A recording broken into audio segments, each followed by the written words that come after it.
Уште еден велик ден без најмилите. На семејствата на осудените од 27 април тежок им е секој ден, а посебно празниците. Повеќе од 4 години разделени од својот син, сопруг, татко. Родендени, годишнини, празници, без столбот на семејството. Алфа ги посети семејствата на неколку од осудениците на високи затворски казни за случувањата во собранието во април 2017 година. Од разговорите со нивните блиски, може да се заклучи дека тие ниту ден денес не се помириле со вистината.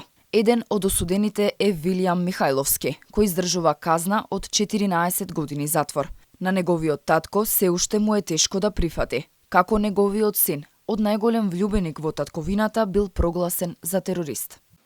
5,5 години да му ga земе в живот на njega. Зашто? За глупости, што му текнало на некога, ајде ќе ги насадиме.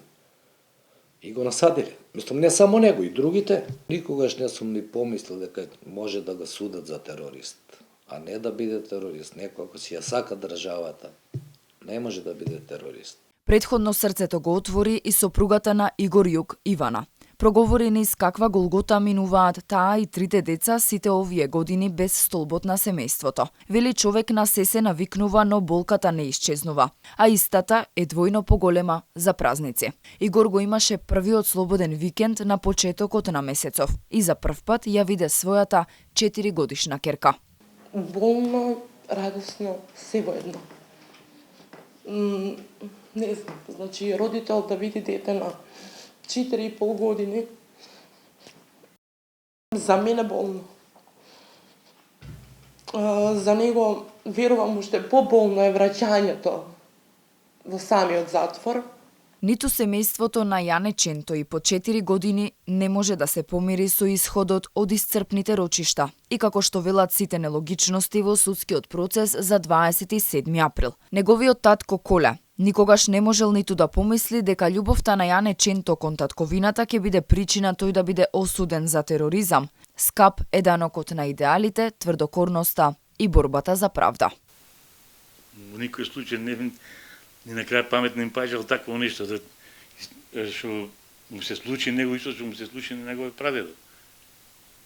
Сето насилно се бореше детето, уште тогаш организираше да биде сето заеднички, да се сплоти македонскиот народ, да се живее сите заедно, да одиме напред како држава.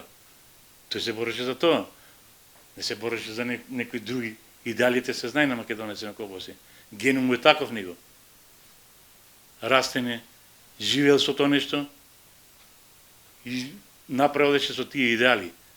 Некои од семејствата на осудените пак не само што се разделени од својот сопруг, татко или син, туку сега се и без единствениот кој дотогаш заработувал. За нив празниците се тешки и на емотивен и на финансиски план. Па така хуманитарецот Кристијан Јандриовски неколку пати годишно организира хуманитарни акции за собирање на финансиски средства, храна, но и облека за децата.